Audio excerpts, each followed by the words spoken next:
सभी अपना video on कर दीजिए, क्लास स्टार्ट कर रहे हैं।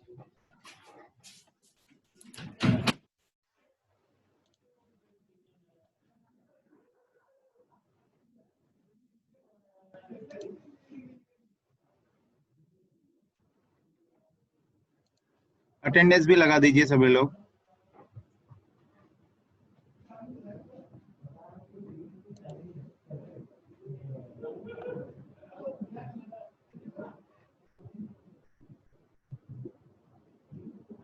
रिपीट नहीं करूंगा, सभी लोग अटेंडेंस लगा दीजिए जल्दी।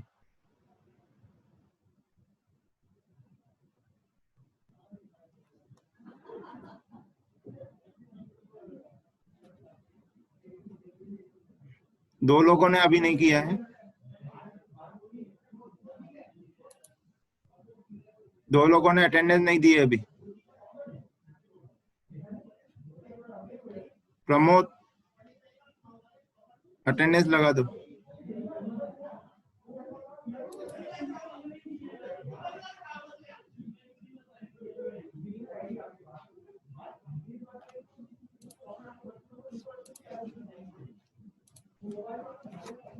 ठीक है, क्लास स्टार्ट करते हैं।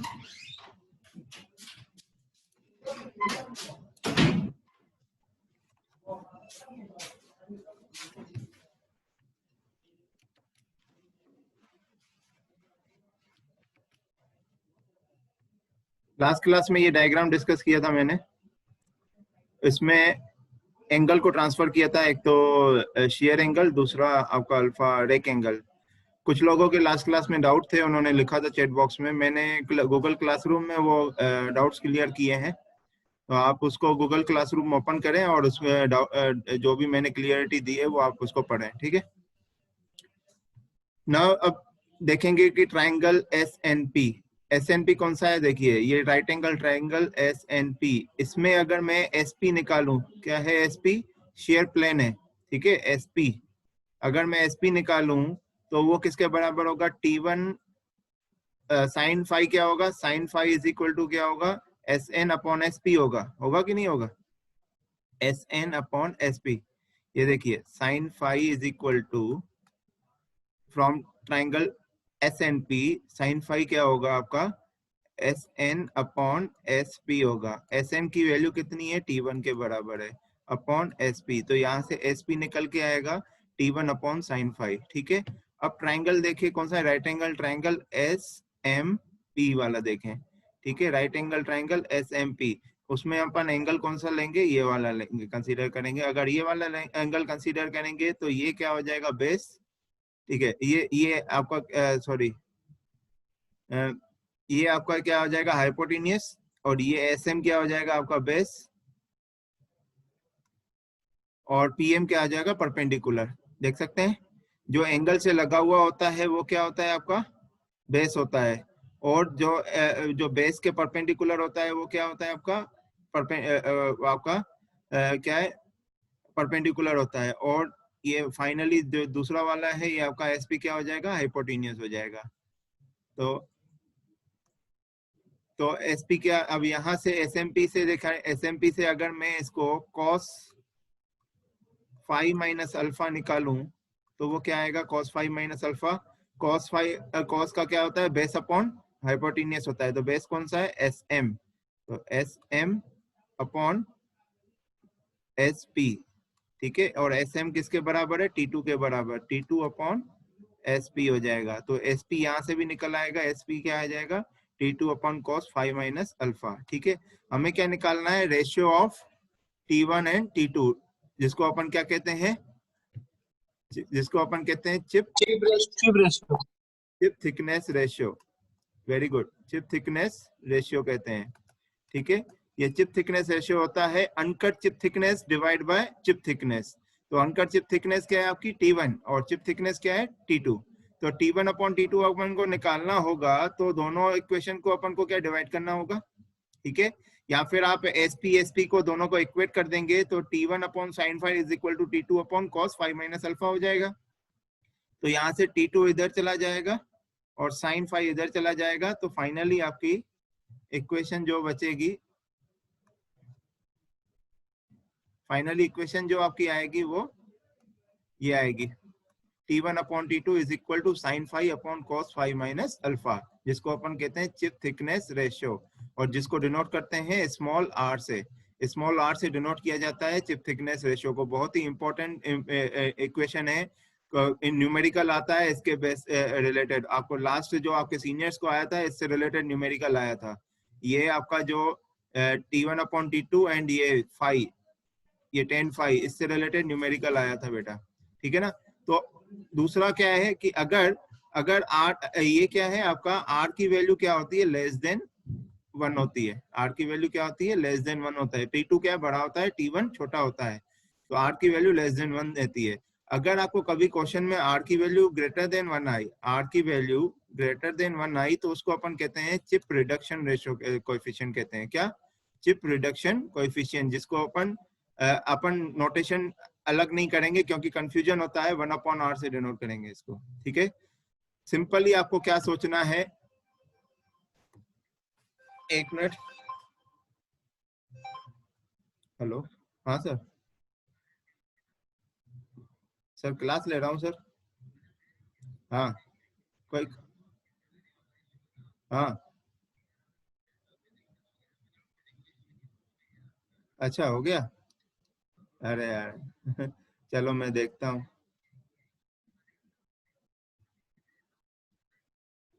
हम्म, अच्छा अच्छा अच्छा अच्छा, चलो कल तो बात हो रही थी पर क्लियर नहीं हुआ था, आज आपने क्लियर कर दिया। हाँ चलो ठीक है, ठीक, okay okay okay okay.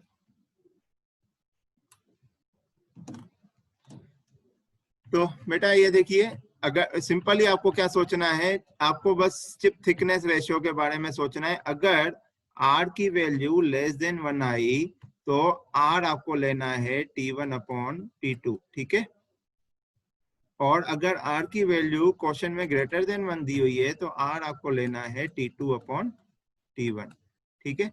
Simply ज्यादा दिमाग नहीं लगाना है न्यूमेरिकल में। पर अगर आप चाहते हो कि हमें कभी कभी क्वेश्चन में इस नाम से भी आता है कि find the chip reduction coefficient, तो अगर क्वेश्चन में बोलें कि find the chip reduction coefficient तो आपको वन अपॉन आर निकालना पड़ता है, मतलब T2 अपॉन T1 निकालना पड़ता है, ठीक है ना। आया समझ में। इसको अभी मैं पहले इरेज कर देता हूँ सबको।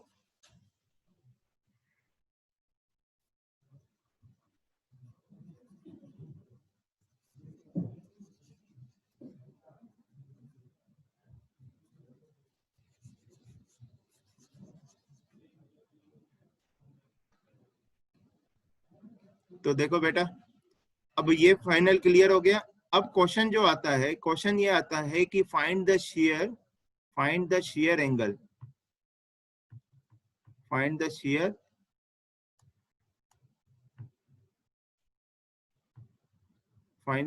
एंगल।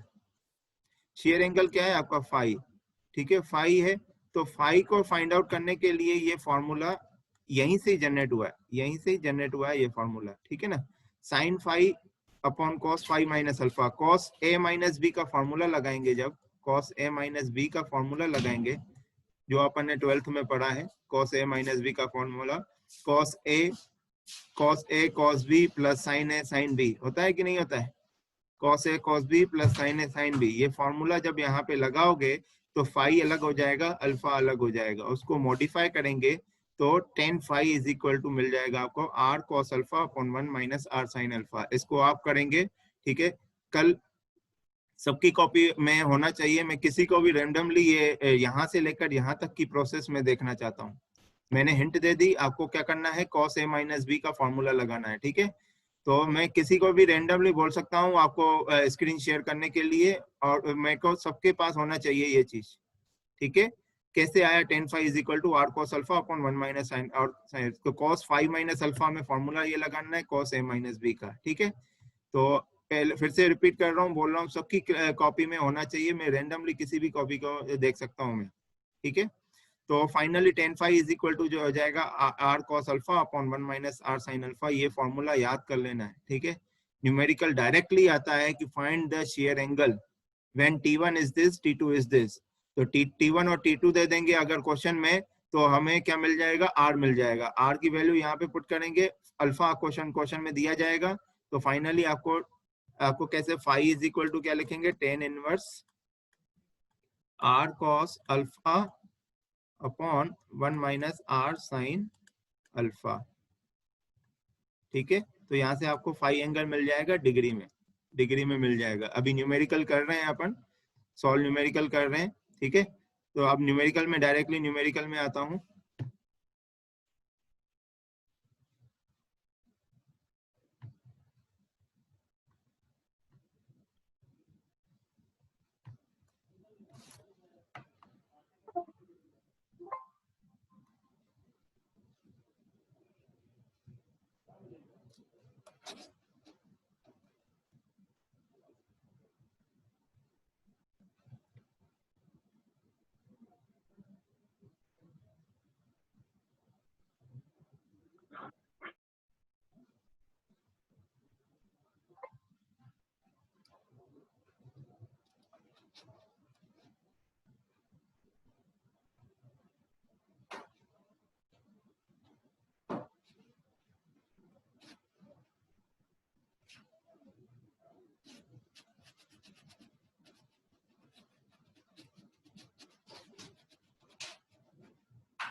देखिए क्वेश्चन क्या है, in an orthogonal cutting operation following data have been observed. मैंने लास्ट क्लास में भी बोला था, दो तरह की कटिंग होती हैं, एक तो ऑर्थोगोनल कटिंग होती है,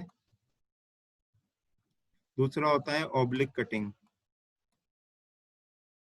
ये दो तरह की कटिंग होती है, ये आपको आगे आने वाली क्लासेस में ये डिस्कस करूंगा। अभी जो हमने मैकेनिज्म पढ़ा है, जो डायग्राम हमने बनाया है, वो ऑर्थोगोनल का है। तो जो न्यूमेरिकल बेस्ड है किस पे है, ऑर्थोगोनल पे बेस्ड है। ठीक है, इसीलिए है आपको न्यूमेरिकल में लिखा हुआ है ऑर्थोगोनल कटिंग ऑपरेशन। ठीक है, इस बात का ध्यान रखना।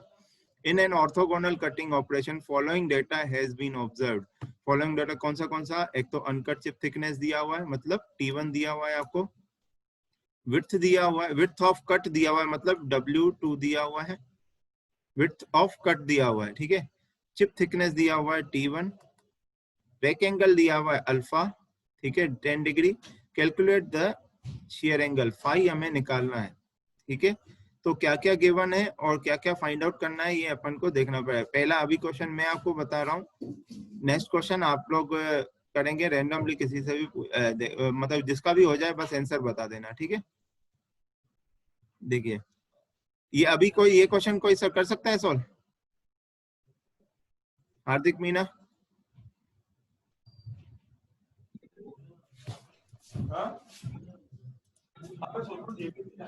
हार्दिक डब्ल्यू और अनकट थिकनेस से अपन आर निकाल T2 निकालेंगे और T1/T2 से आर निकालेंगे और फिर यहाँ से सर फाई निकलेगा।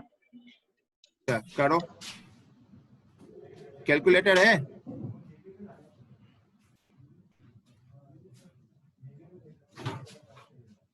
यार रहने तो, ये वाला क्वेश्चन मैं कर रहा हूँ, नेक्स्ट क्वेश्चन में आप कैलकुलेटर आप अपने हाथ में रखें। ठीक है ना, तो देखिए यहाँ पे T1 दिया है, T2 दिया है। देखो हमें क्या निकालना है, फाई निकालना है। और पहले सबसे जो चीज निकालनी होती है उसका फॉर्मूला हमें पता होना चाहिए।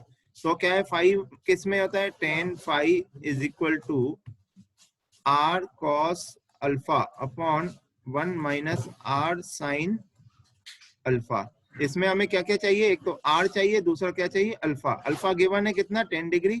आर हमें निकालना है, आर का वैल्यू क्या है। अब आर को निकालना है तो आर का फॉर्मूला पता होना चाहिए। आर का फॉर्मूला क्या है, T1 अपॉन T2।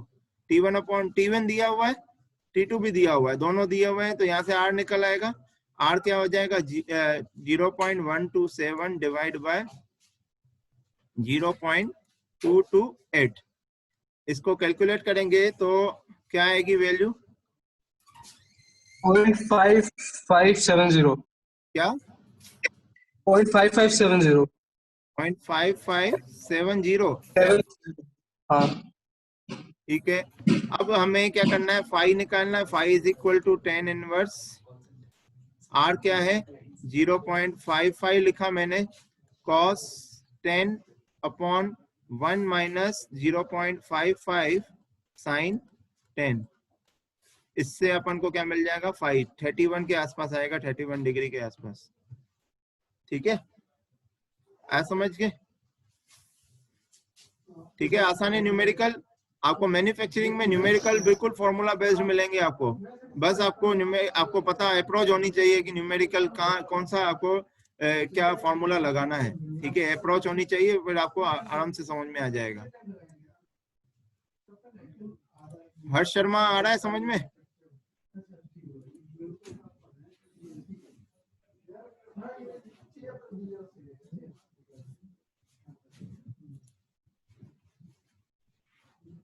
बिठल समझ में आया? हाँ सर आ गया।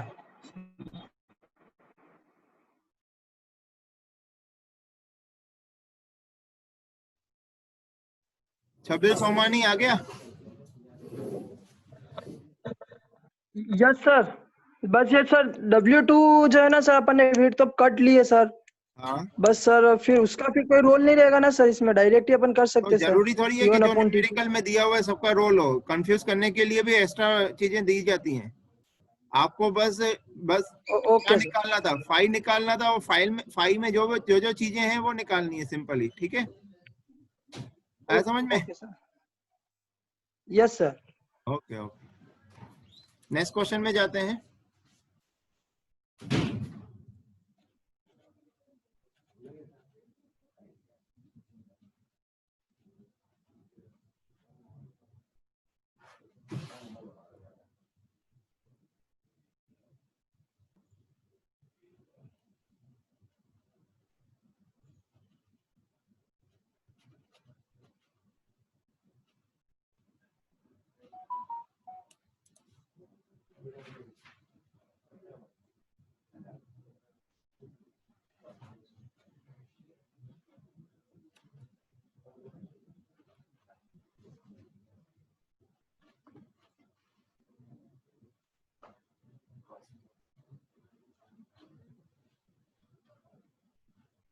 देखिए, the following data related to turning process, कौन सा है, चिप थिकनेस दिया हुआ है, चिप थिकनेस दिया हुआ है, मतलब चिप थिकनेस क्या है आपका T2, रेक एंगल दिया हुआ है अल्फा, फीड दिया हुआ है यहाँ पे फीड F, जिसको स्मॉल f से डिनोट करते हैं और उसकी यूनिट होती है mm पर रिवॉल्यूशन। तो फीड यहाँ पे क्या है, taking orthogonal condition, taking orthogonal condition calculate the chip thickness ratio and shear angle. मतलब यहाँ पे आपको क्या निकालना है, R निकालना है और फाई निकालना है। पर आप यहाँ पे देख सकते हैं, देखिए यहाँ पे कुछ ट्रिक है, वो चीजें आपको मिलेंगी। देखिए फाई हमें निकालना है तो उसके लिए हमें चाहिए R चाहिए, तो उसके लिए हमें चाहिए T1 अपॉन T2। तो T2 तो दिया हुआ है, T1 नहीं दिया हुआ है। T1 हमें कैलकुलेट करना है। T1 हमें क्या करना पड़ेगा, कैलकुलेट करना पड़ेगा। कैसे करेंगे T1 कैलकुलेट? देखिए क्या होता है कि जब मैं आपको ऑर्थोगोनल और ऑब्लिक के बारे में बताऊंगा तो एक डेरिवेशन आएगी, उसमें आपको क्लियर हो जाएगा सब। एक्चुअली क्या होता है, जब भी ऑर्थोगोनल कंडीशन होती है और फीड, और ये दो चीजें, दो टर्म्स आनी है, बहुत ही इंपॉर्टेंट है जो मशीनिंग में, एक तो फीड F और D डेप्थ ऑफ कट, ये दोनों बहुत ही इंपॉर्टेंट चीजें। फीड में बता देता हूँ एक बार उसको, फीड एक्चुअली क्या होता है और डेप्थ ऑफ कट क्या होता है।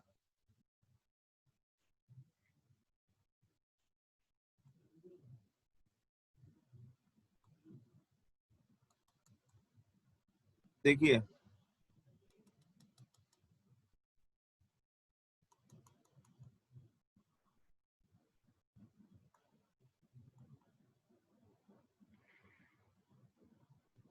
देखो फीड क्या होता है और डेप्थ ऑफ कट क्या होता है। देखिए डेप्थ ऑफ कट क्या होता है कि कितने डेप्थ तक काटा है मटेरियल को, कितने डेप्थ तक, हमने कितने डेप्थ, पहले मटेरियल देखिए कितना था, ये इतना था मटेरियल, और कटा कितना है, इतना कटा है। तो जितने डेप्थ तक काटा है ये क्या हो जाएगा, डेप्थ ऑफ कट हो जाता है, ठीक है। और जो फीड होता है कि आपने किस डायरेक्शन में इसको, फीड मतलब हमें डायरेक्शन प्रोवाइड करना, किस डायरेक्शन में लेके जा रहे हैं, इधर लेके जा रहे हैं कि नहीं। इसीलिए इसकी यूनिट पर रिवॉल्यूशन है। रिवॉल्यूशन क्या है, किसका रिवॉल्यूशन होगा, वर्कपीस का। वर्कपीस क्या होता है, रिवॉल्यूट होता है। और आपका क्या है, टूल जो है वो मूव करता है ऐसे, ठीक है ना, ट्रांसलेटरी मोशन करता है। कंटिन्यूअस दोनों रिलेटिव मोशन में होते हैं दोनों, ठीक है, तभी इसमें कटिंग ऑपरेशन होता है। तो एक रिवॉल्यूशन में कितना चला टूल, एक वर्कपीस के एक रिवॉल्यूशन में कितना आपका टूल ट्रांसलेट हुआ, उसको अपन बोलते हैं फीड, ठीक है। यहाँ पे आपका टूल कैसे चल रहा है, इस डायरेक्शन में चल रहा है, ठीक है। तो वर्कपीस जो रोटेट हो रहा है, वर्कपीस आपका ऐसा होता है, ठीक है। अगर वर्कपीस ऐसा है और टूल ऐसा है, देखिए टूल है तो टूल और वर्कपीस क्या है आपका, रोटेट होता है, और टूल आपका ट्रांसलेट होता है, टूल ट्रांसलेट होता है। तो इसके वन रिवॉल्यूशन से ये टूल कितना आगे गया, मान लो इतना आगे गया, तो ये आपका क्या हो जाएगा, फीड हो जाएगा, ठीक है, ऐसा समझ में। तो ये फीड और डेप्थ ऑफ कट होता है। पर और ऑर्थोगोनल कंडीशन में फीड जो होता है अनकट चिप थिकनेस के बराबर होता है। ये डेरिवेशन होगी, आगे चल के आएगी डेरिवेशन, इसको मैं सॉल्व कराऊंगा। Actually F is equal to होता है F साइन CS होता है। CS एक एंगल है, वो आगे चल के डिस्कस होगा इसके बारे में, CS क्या एंगल है। और क्या ऑर्थोगोनल कंडीशन में CS की वैल्यू क्या हो जाती है, 0 डिग्री हो जाती है, इसकी वजह 90 डिग्री हो जाती है। इसकी वजह से F इज इक्वल टू हो जाता है T1 हो जाता है। ऑर्थोगोनल कंडीशन में CS की वैल्यू 90 डिग्री होती है, ठीक है। तो इस वजह से F is equal to T1 हो जाता है। तो यहाँ पे लिखा हुआ है taking the orthogonal condition, therefore feed किसके कितने की वैल्यू कितनी लेनी है, T1 के बराबर लेनी है। तो आपका T1 आपको अब मिल गया, T1 इज इक्वल टू क्या हो जाएगा, 0.2 mm, ठीक है, 0.2 mm आ गया। अब हम R निकाल सकते हैं। R इज इक्वल टू होता है T1 upon T2 is equal to T1 0.2, T2 क्या हो जाएगा आपका 0.62, यहाँ से आपका R आ जाएगा, ठीक है। R आ गया जैसे ही, तो फाई अपन निकालेंगे। फाई इज इक्वल टू होता है tan inverse R cos alpha upon 1 minus R sine alpha. देखिए R अपन निकाल चुके हैं, अल्फा हमें क्वेश्चन में दिया हुआ है, यहाँ से फाइनली हमें क्या मिल जाएगा, 5 मिल जाएगा, किसी को कोई डाउट? माया साहू, नो सर। माया साहू डाउट है क्या? नहीं सर।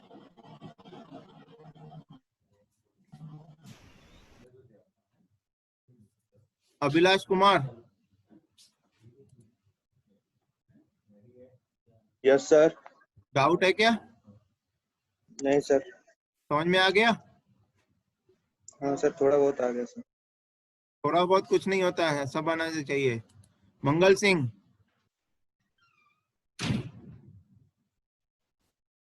मंगल सिंह,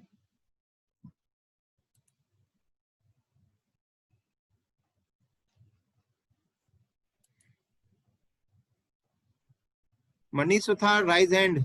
मनीष सुथार, कोई डाउट है क्या? सर अदर केस में सर ये T1 कैसे निकालते हैं अगर सर फीड गिवन हुआ तो? है? सर जैसे अगर हमें फीड गिवन है और अगर ऑर्थोगोनल कंडीशन नहीं दी हुई है, अगर कोई दूसरी हाँ। कंडीशन हो तो सर उसमें उस T1 कैसे केस में निकालेंगे? आपको और चीजें, आपको CS गिवन होगा क्वेश्चन में। अभी अभी हम बात कर रहे हैं ऑर्थोगोनल कंडीशन की, ठीक है ना? ठीक है सर। ऑर्थोगोनल कंडीशन में CS की वैल्यू 90 डिग्री होती है हमेशा के लिए, यूनिवर्सल है, ओके। ठीक है? और किसी को कोई डाउट हो तो अभी राइज हैंड कर सकता है, मैं देख सकता हूँ।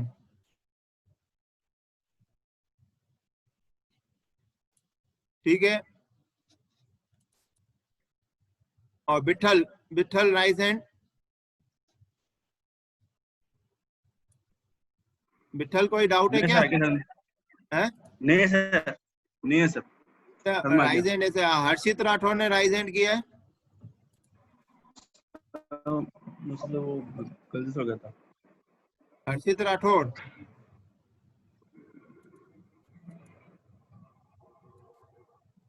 हर्षित राठौर यहाँ पे है कि नहीं है?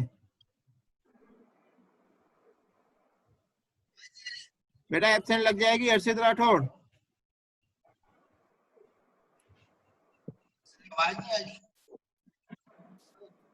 आवाज नहीं आ रही है? तुम्हें कोई डाउट है क्या? ठीक है, आज के लिए इतना ही है बेटा। अभी अटेंडेंस दे दीजिए सभी लोग। 2 न्यूमेरिकल किए हैं। कल आपके लिए कल परसों क्लास होगी, तो परसों हाँ, सेकंड वाले का आंसर क्या है सर? आंसर मेरे को देखना पड़ेगा कॉपी में, अभी मैं देख के बताता हूँ। अभी 18.75 18.7.5 आ रहा है सर। एक मिनट। हाँ सर, मेरे भी सेम ही आ रहा है।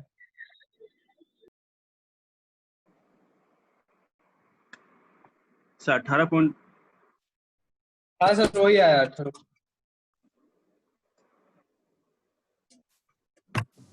18.75 सर। हाँ 18.75। 18.75 आ रहा सर। 18.75 आएगा आंसर। यस सर, ये आया। क्या सर फर्स्ट का आपका जो 30.87 आ रहा है। फाई आएगा वो 18.75 डिग्री, ठीक है? ये आंसर यस सर, आएगा, ये आया। ठीक है बेटा? सभी लोग अटेंडेंस दे दीजिए। सर तो फर्स्ट क्वेश्चन था सर भरत उसका कुमार आंसर। तेली, भरत कुमार तेली, सर फर्स्ट क्वेश्चन का आंसर 30.87 आ रहा था। रुको मैं अभी बताता हूँ। भरत कुमार तेली, यस सर। बेटा तुम घूम क्यों रहे हो? एक जगह नहीं बैठ सकते हो? तो सर वो काम था ना, इसलिए। काम क्लास से पहले काम है जरूरी। बिल्कुल पढ़ाई। क्लास में बिल्कुल कंसंट्रेट होके बैठना है, एक ही जगह पे कॉपी पेन लेके, ठीक है? नेक्स्ट क्लास में आप मैं जब भी आऊंगा तो आर्बिटरी किसी को भी कॉपी देख सकता हूं। मैंने आपको जो बोला है, जो आपको डिराइव करना है फाई की value 10 phi is equal to, तो आपको डिराइव करना है, सबको करना है। किसी की भी कॉपी में देख सकता हूँ, ठीक है? आया समझ में? अटेंडेंस हो गई सबकी? Okay sir. चलो ठीक है, हैव अ नाइस डे।